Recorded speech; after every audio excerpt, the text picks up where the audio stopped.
Bismillahirrahmanirrahim. Assalamualaikum warahmatullahi wabarakatuh. Innal hamdalillah nahmaduhu wa nasta'inuhu wa nastaghfiruh wa na'udzu billahi min shururi anfusina wa min sayyiati a'malina. May yahdihillahu fala mudilla lahu wa may yudlilhu fala hadiya lahu.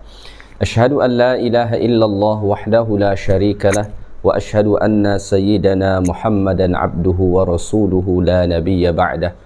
Allahumma salli wa sallim wa barik ala sayyidina Muhammad wa ala alihi wa ashabihi wa man da'a bi da'watihi wastanna bi sunnatihi ila yaumi liqa'i rabbih, amma ba'd.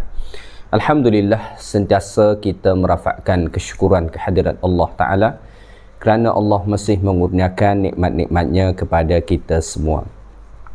Tuan-tuan, puan-puan, muslimin, muslimat, jamaah surah Mawaddah yang dikasihi lagi dirahmati Allah Subhanahu wa Ta'ala sekalian.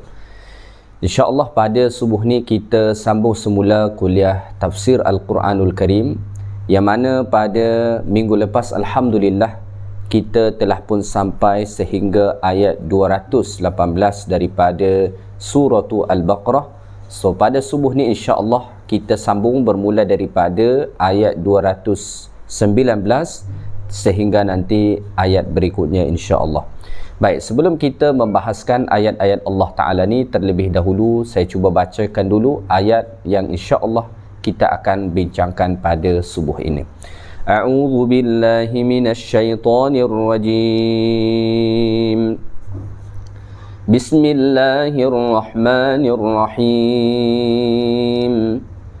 Yas'alunaka 'anil khamri wal maisir. قل فيهما إثم كبير ومنافع للناس وإثمهما أكبر من نفعهما ويسألونك ماذا ينفقون قل العفو كذلك يبين الله لكم الآيات لعلكم تتفكرون في الدنيا والآخرة ويسألونك عن اليتامى قل إصلاح لهم خير وإن تخالطوهم فإخوانكم والله يعلم المفسد من المصلح ولو شاء الله لأعنتكم إن الله عزيز حكيم. Sadaqallahul Azim. Baik, mari sama-sama kita perhatikan firman Allah Ta'ala pada ayat 219. Yas'alunaka 'anil khamri wal maisir qul fihima ithmun kabiru wa manafi'u lin-nas wa ithmuhuma akbaru min naf'ihima وَيَسْأَلُونَكَ مَاذَا يُنْفِقُونَ قُلِ الْعَفْوَ كَذَلِكَ يُبَيِّنُ اللَّهُ لَكُمُ الْآيَاتِ لَعَلَّكُمْ تَتَفَكَّرُونَ. Ya. Yang bermaksud mereka bertanya kepadamu, wahai Muhammad, tentang khamar dan judi, tentang arak dan judi. Katakanlah, pada keduanya terdapat dosa yang sangat besar dan beberapa manfaat bagi manusia, tetapi dosanya lebih besar daripada manfaatnya. Dan mereka menanyakan kepadamu tentang apa yang harus mereka infakkan.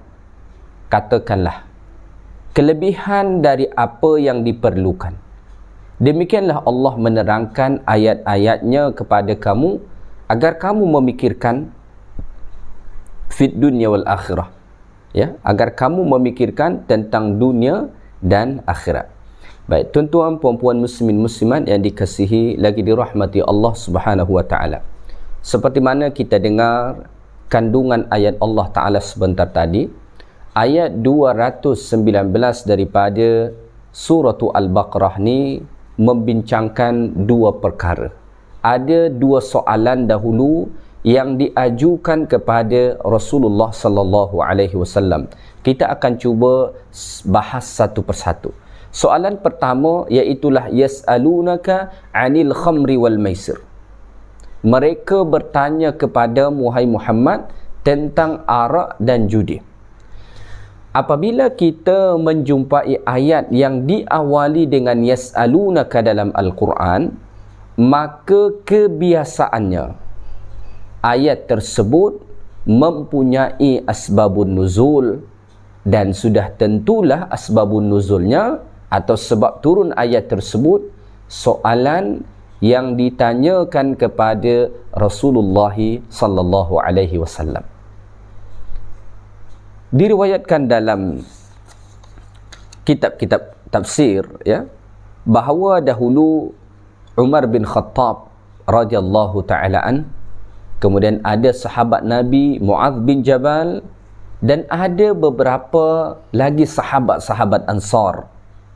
Mereka datang kepada Rasulullah sallallahu alaihi wasallam. Lalu mereka bertanya tentang apakah hukum meminum arak dan bermain judi.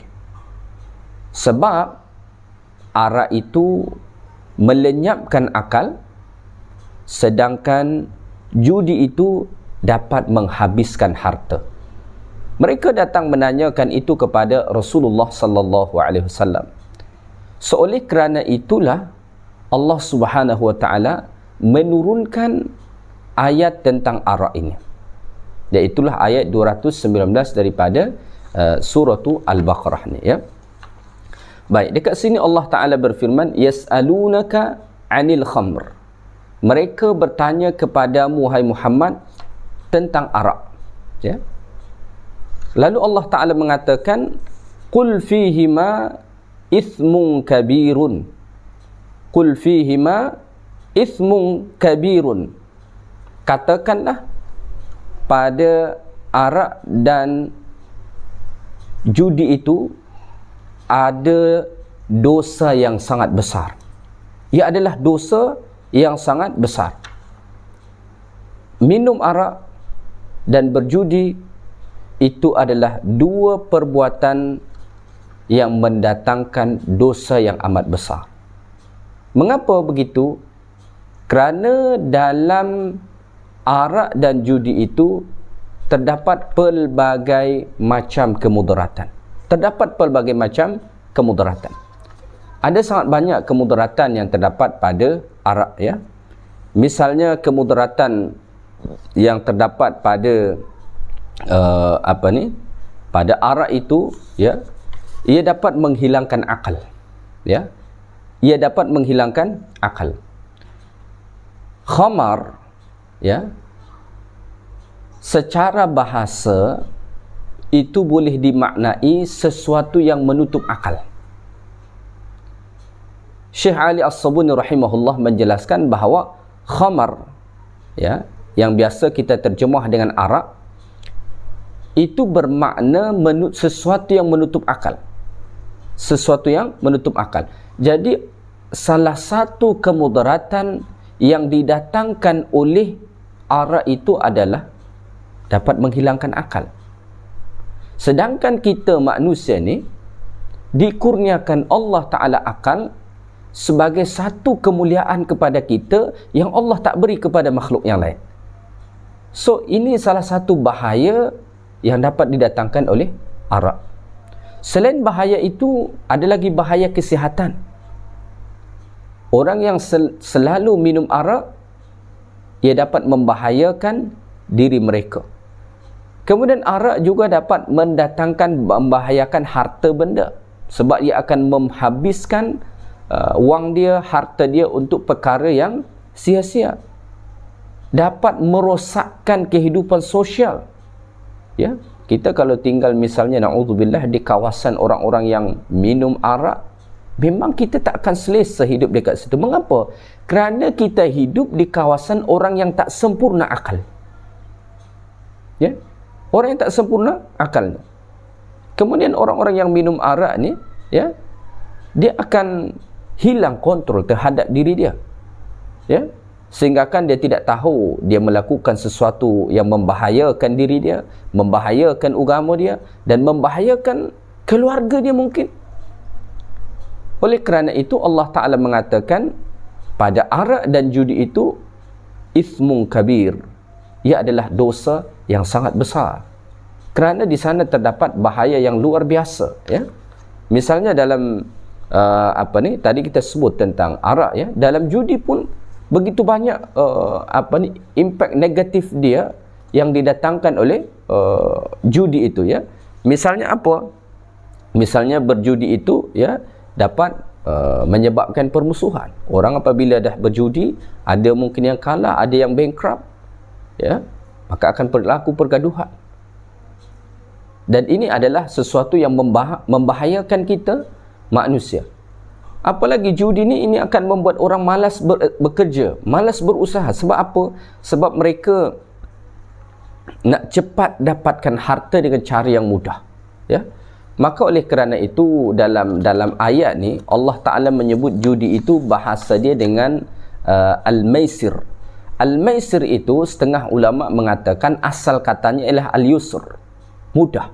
Sebab orang berfikir dengan berjudi itu dia hanya bermain saja dengan orang, tiba-tiba dia dapat wang.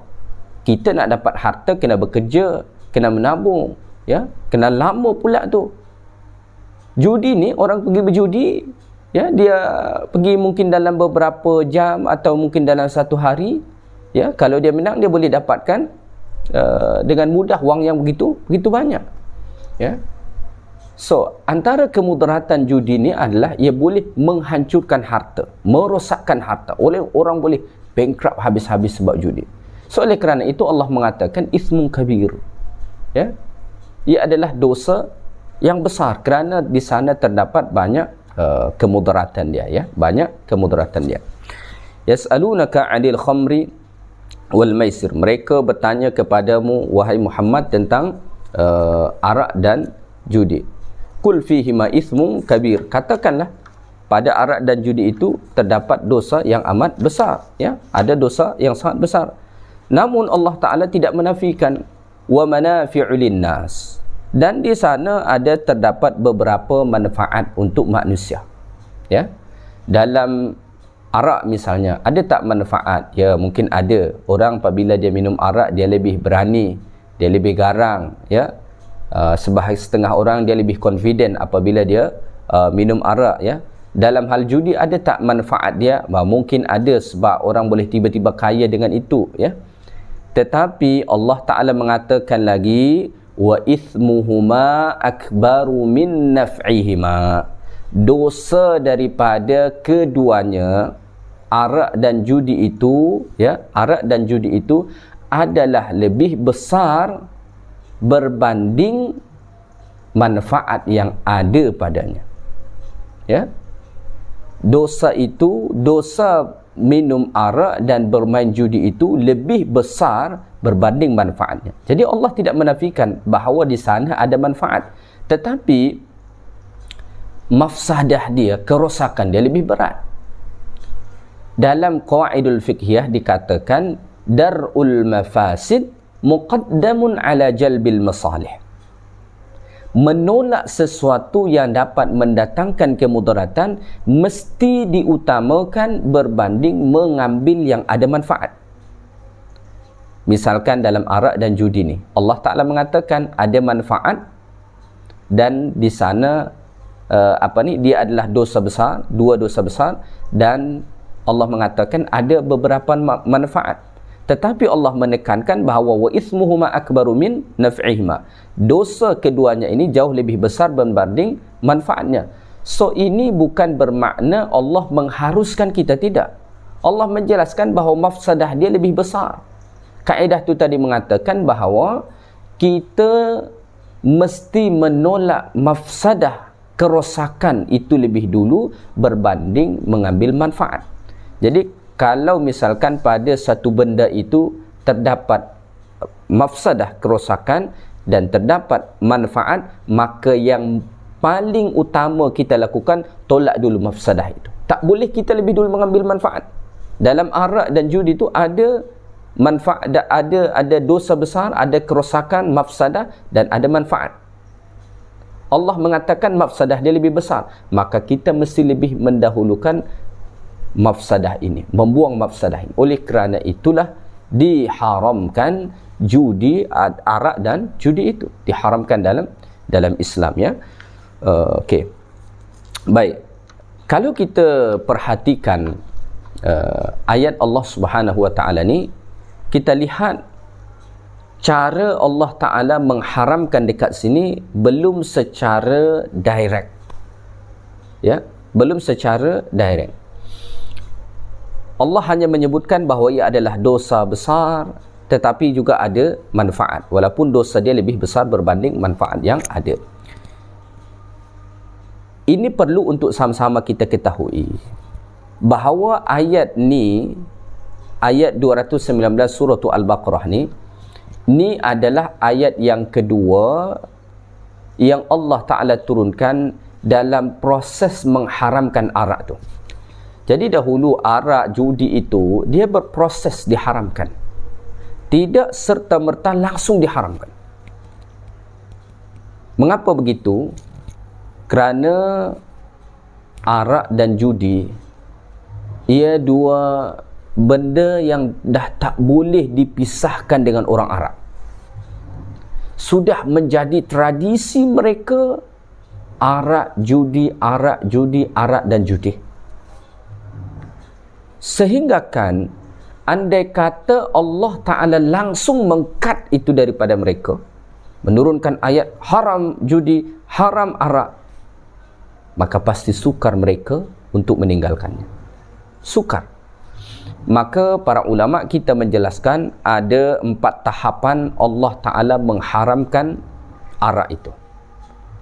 Tahapan pertama Allah Ta'ala sebut dalam surah An-Nahl ayat 67, yang mana Allah Ta'ala menyatakan bahawa daripada pokok kurma dan daripada buah kurma dan anggur itu orang boleh membuat minuman yang memabukkan, sekadar Allah Ta'ala mengkhabarkan bahawa daripada kurma dan anggur itu dapat dijadikan arak, sekadar Allah Ta'ala mengkhabarkan. Kerana dahulu, ya, kerana dahulu orang-orang Arab biasa mereka buat arak daripada kurma dan anggur, ya. Sebab itulah nanti muncul khilaf dalam kalangan ulama dalam mendefinisikan khamar itu ataupun arak, ya. Imam Abu Hanifah rahimahullah misalnya, beliau hanya mengatakan arak itu adalah minuman yang dibuat daripada kurma dan anggur sahaja. Selain daripada itu, beliau mengatakan itu bukan arak. Kalau ikut pendapat ni, maka minuman-minuman yang tidak dibuat daripada anggur dan kurma boleh diminum. Namun demikian, jumhurul ulama mengatakan tidak begitu. Semua minuman yang memabukkan, ya, itu masuk dalam kategori arak. Itu semua boleh dikatakan khamar ataupun arak, ya.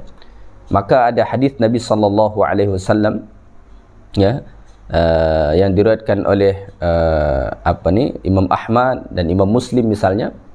Nabi bersabda, kullu muskirin khamrun wa kullu khamrin haramun.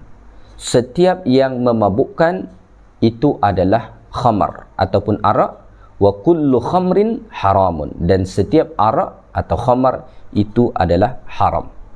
Dalam hadis yang lain lagi riwayat Imam Ahmad, An-Nasa'i dan Imam Ibnu Majah, Nabi SAW bersabda, ma askara kathiruhu faqaliluhu haramun, ya.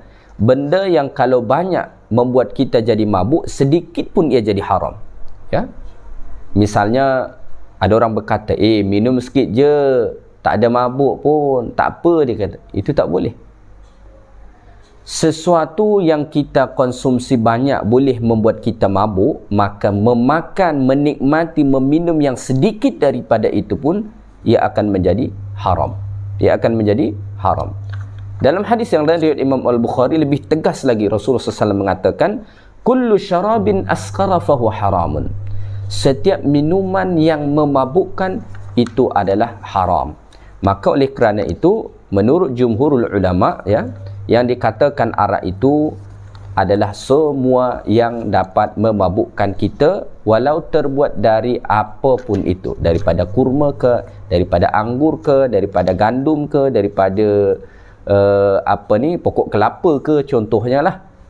Itu semua dia menjadi disebut sebagai arak yang diharamkan. Jadi tahapan pertama pengharaman arak ni Allah Ta'ala sebut dalam surah An-Nahl ayat 67, yang mana Allah Ta'ala mengatakan dari buah kurma dan anggur itu kamu membuat minuman yang memabukkan, ya. Jadi sekadar pemberitahuan begitu saja. Kemudian tahapan yang kedua, Allah turunkan surah Al-Baqarah ayat 219 ni. Jadi ayat yang kita bahaskan ni, ini masih berada pada tahapan yang kedua Allah mengharamkan arak. Yas'alunaka 'anil khamri wal maisir qul fihima ithmun kabir wa manafi'u lin-nas wa ithmuhuma akbaru min naf'ihima. Ini baru tahap kedua. Sebab itulah tadi saya sebut bahasa dia kalau kita tengok macam belum keras. Allah masih menyatakan ada manfaat. Tidak langsung Allah mengatakan haram. Ini masih tahap kedua. Ya.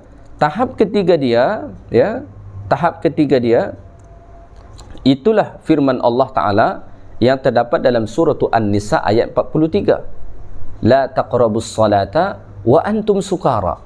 Jangan kamu mendekati solat dalam keadaan mabuk. Jadi dahulu dikatakan ada sahabat-sahabat minum arak. Sahabat-sahabat minum arak. Ya, mereka minum arak kerana belum diharamkan. Arak ni diharamkan secara penuh selepas ke Madinah, ya. Selepas hijrah ke Madinah.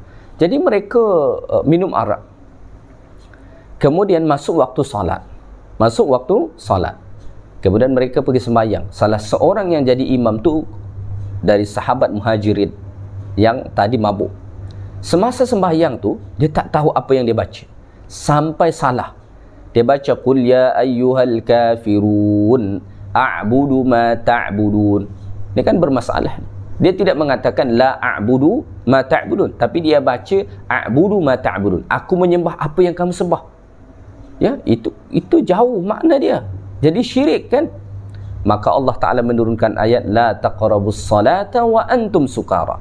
Jangan kamu mendekati salat kalau kamu dalam keadaan mabuk. Ini dah mulai keras, tetapi masih terhad masa dia untuk salat. Maka apabila Allah menurunkan surah An-Nisa ayat 43 ni dahulu, para sahabat biasanya mereka siang tidak minum.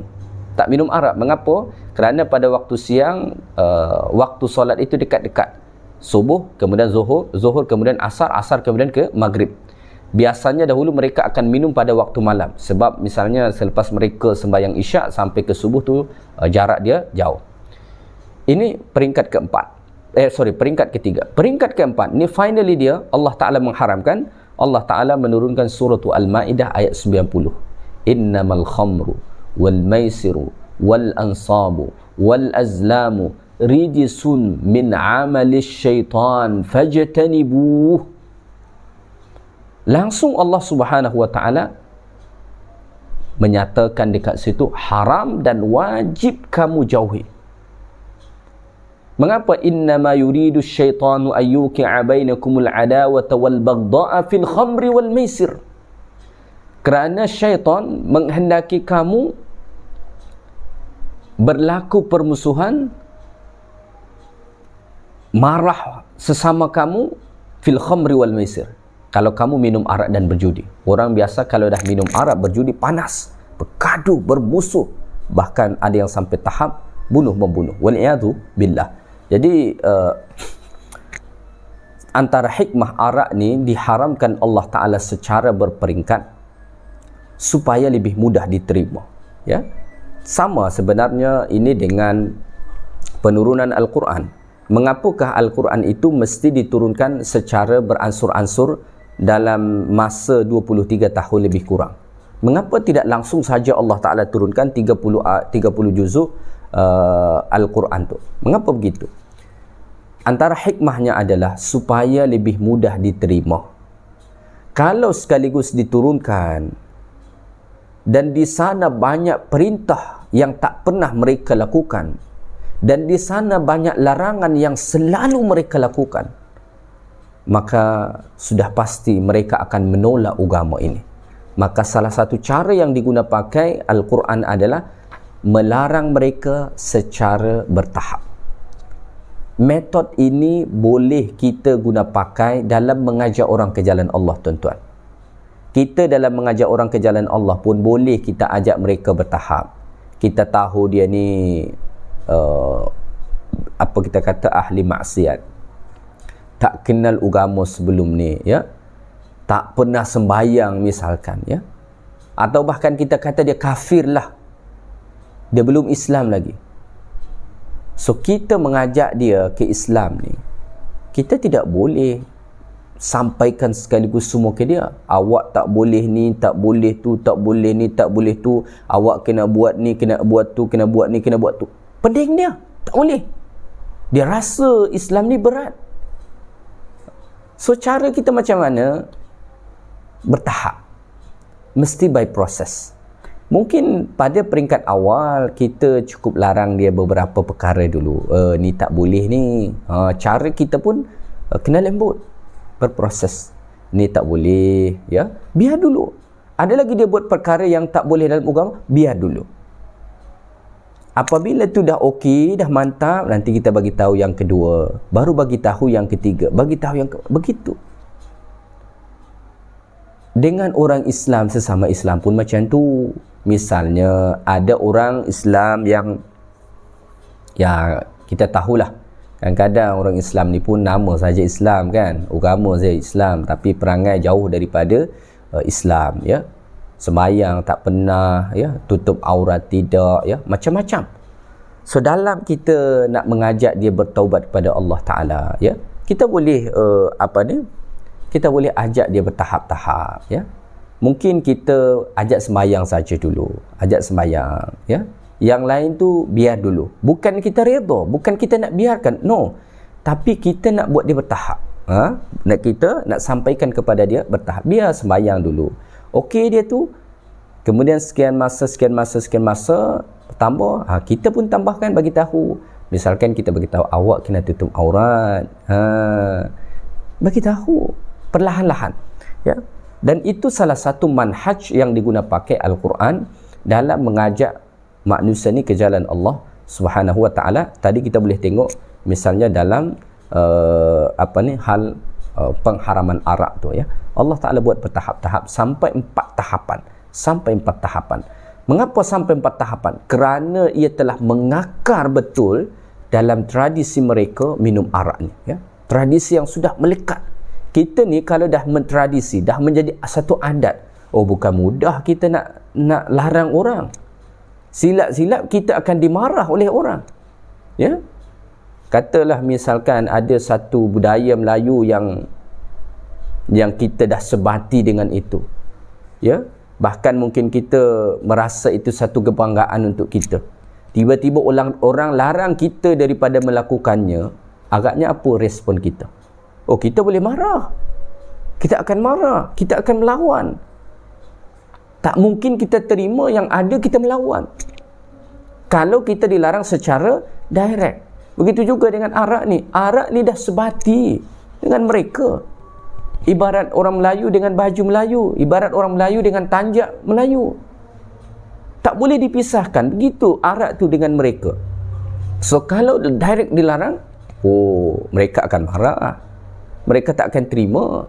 Maka pendekatan yang diguna pakai adalah bertahap-tahap, step by step sampai 4 tingkatan. Barulah finally Allah Ta'ala haramkan arak itu kepada semua manusia, mulai daripada zaman dahulu sampailah ke hari kiamat, ya. Baik, itu berkenaan tentang berkenaan tentang arak. Baik, seterusnya Allah SWT sebut dekat sini, wa yas'alunaka madza yunfiqun, ya, qulil af kadzalika yubayyinu Allahu lakumul ayati la'allakum tatafakkarun, ya. Mereka bertanya kepadamu wahai Muhammad tentang apa yang mesti mereka infakkan, ya. Katakanlah kelebihan daripada apa yang diperlukan. Demikianlah Allah menerangkan ayat-ayatnya kepada kamu agar kamu memikirkan. Ayat Allah Subhanahu wa taala ni pun, ya, disebutkan para ulama kita, ia ada ada asbabun nuzul, ya. Ada sebab turun dia, ya. yang mana soalan yang diajukan kepada Rasulullah sallallahu alaihi wasallam berkenaan tentang infak, ya, berkenaan tentang infak, ataupun boleh juga mungkin kita sebut dalam bahasa kita bahasa kita mungkin kita sebut sedekah, ya. Mereka bertanya kepada Rasulullah sallallahu alaihi wasallam apabila turun apabila turun ayat tentang perintah untuk berinfak di jalan Allah Subhanahu wa taala, maka sahabat-sahabat pun datang bertanya kepada Nabi SAW, madza yunfiqun, apa yang mesti diinfakkan, ya, apa yang mesti diinfakkan tu, adakah adakah semua harta, ya, atau bagaimana, ya. Maka Allah Taala mengatakan dekat sini, qulil af, katakanlah kepada mereka yang perlu diinfakkan itu al-af. Al-af dekat sini bukan bermakna kemaafan, ya. Al-af dekat sini bermakna yang mudah bagi kamu daripada lebihan harta kamu, ya. Yang mudah bagi kamu daripada lebihan harta kamu. So Allah Ta'ala tidak memerintahkan orang untuk menginfakkan semua harta yang dia miliki, tidak. Bahkan Allah tidak memerintahkan kita untuk menginfakkan harta yang kita perlukan, ya, harta yang kita perlukan. Misalnya kita ada wang RM100, contohlah, kita ada wang RM100, kita perlukan ni wang RM100 ni untuk apa? Untuk belanja kita, tinggal tu sahaja wang kita, dan itu memang kita perlukan. Apakah kita diperintahkan untuk infak? Jawapannya tidak. Mengapa? Kerana itu adalah harta yang kita perlukan. Yang perlu kita infakkan tu adalah kelebihan. Ada lebihan. Katalah kita ada wang RM300. Ya, ada wang RM300. Yang kita perlukan berapa? Kita perlukan hanya RM200 saja. So lebihan daripada itu boleh tak kita infakkan? Ya, tentu saja boleh. Tentu saja boleh. Dahulu ada suatu kisah, ya. Datang seorang lelaki kepada Rasulullah sallallahu alaihi wasallam membawa emas, ya. Dia mendapatkan emas, kemudian dia bawa, dia nak bagi semua kepada Nabi SAW. Kemudian Nabi SAW mengatakan, yaji'u ahadukum bimali kullihi yatasaddaqu bihi wa yajlisu yatakaffafu an-nas innamas sadaqatu an dhahri ghina. Salah seorang di antara kamu menginfakkan seluruh hartanya, Nabi kata, tetapi ia duduk meminta-minta kepada orang. Dia infakkan semua harta dia sehingga kan harta dia habis, kemudian akhirnya meminta-minta kepada orang. Lalu Nabi SAW mengatakan, innamas sadaqatu an dhahri ghina. Sedekah itu mesti kita lakukan pada saat kita ada lebihan harta. Jangan sampai kita infakkan semua harta yang kita miliki, akhirnya kita tak ada harta. Dari yang ada harta kita tiba-tiba menjadi orang yang meminta-minta. Itu tak betul, ya. Tapi jangan pula kita memahami ayat ni, oh maknanya kalau aku tak lebih-lebih, aku tak perlu infak, ya. Makna lebih dekat sini, ya, tidak sama dengan lebih yang kadang-kadang dimaknai oleh setengah manusia, ya. Setengah orang dia memaknai lebih tu kalau dia dah punya wang berjuta ringgit. Bukan tu maksud dia.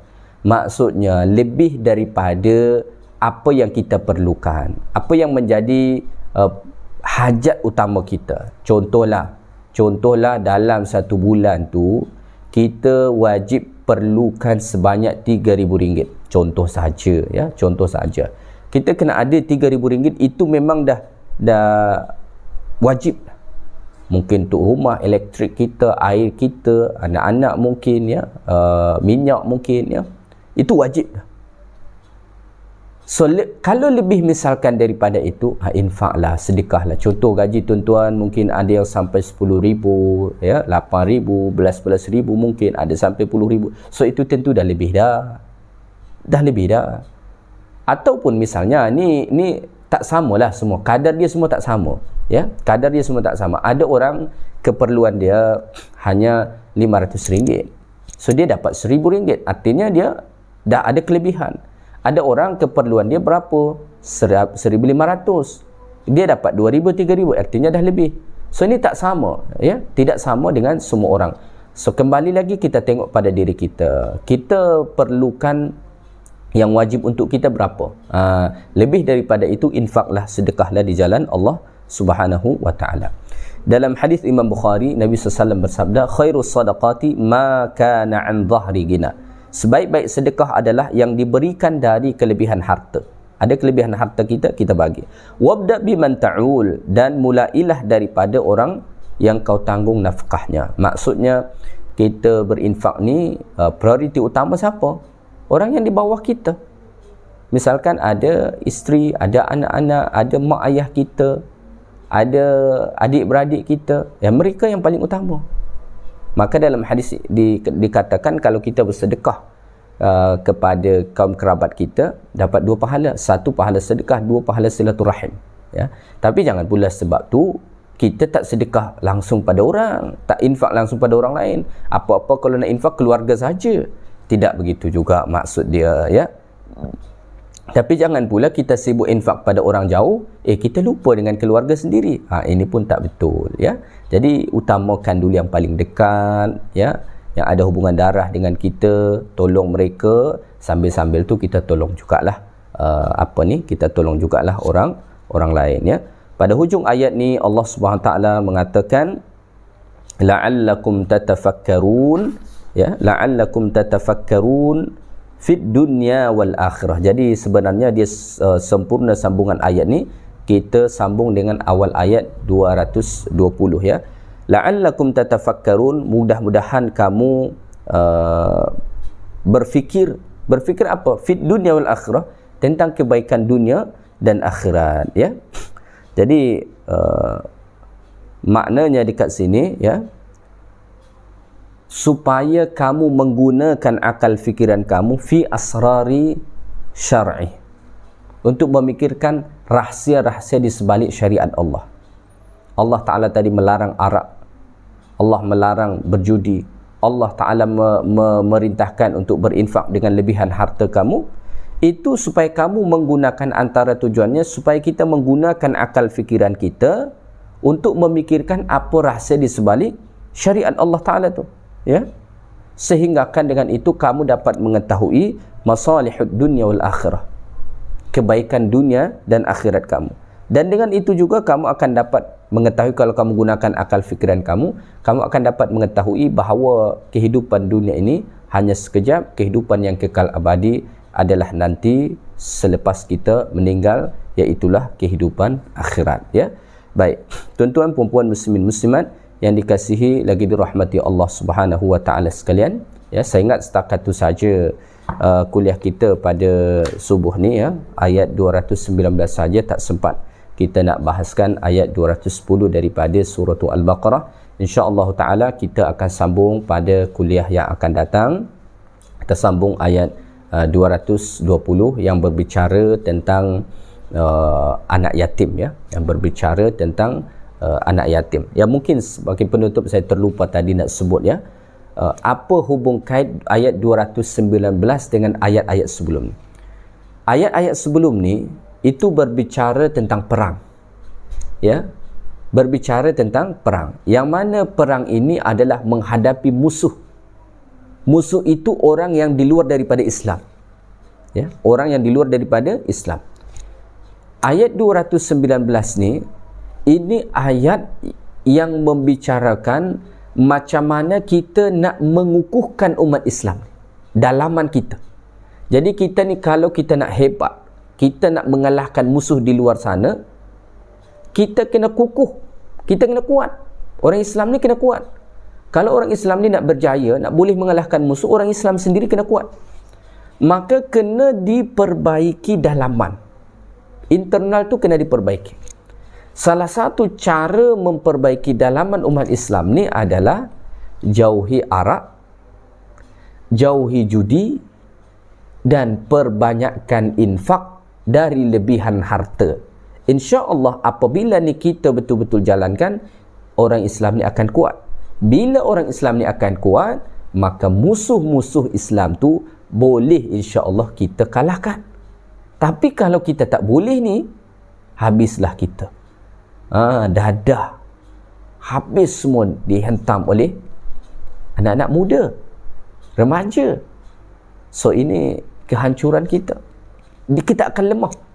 Maka dadah ni, penyebaran dadah ni sebenarnya ada misi di sebalik itu. Zaman dulu orang dia nak menghancurkan suatu bangsa, mereka jajah, mereka kuasai tempat tersebut. Sekarang orang menggunakan cara-cara yang pelbagai. Salah satunya edarkan dadah. Bila edarkan dadah, pemuda-pemuda suatu negeri itu telah menghisap dadah, maka sudah lemah satu generasi, bahkan 2 generasi yang akan datang. Waliyadzubillah. So kita orang Islam ni, kita kena berhati-hati, kita kena tahu apa yang kita baiki, apa yang paling penting yang kita kena baiki pada dalaman umat Islam, kalau kita nak membentuk umat Islam yang kukuh insya-Allah taala, ya. Yang baik daripada Allah taala, segala yang kurang daripada saya, moga-moga bermanfaat untuk kita semua. Subhanakallahumma bihamdik, asyhadu an la ilaha illa anta, astaghfiruka wa atubu ilaik.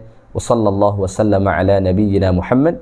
Walhamdulillahi rabbil alamin. Assalamualaikum warahmatullahi wabarakatuh.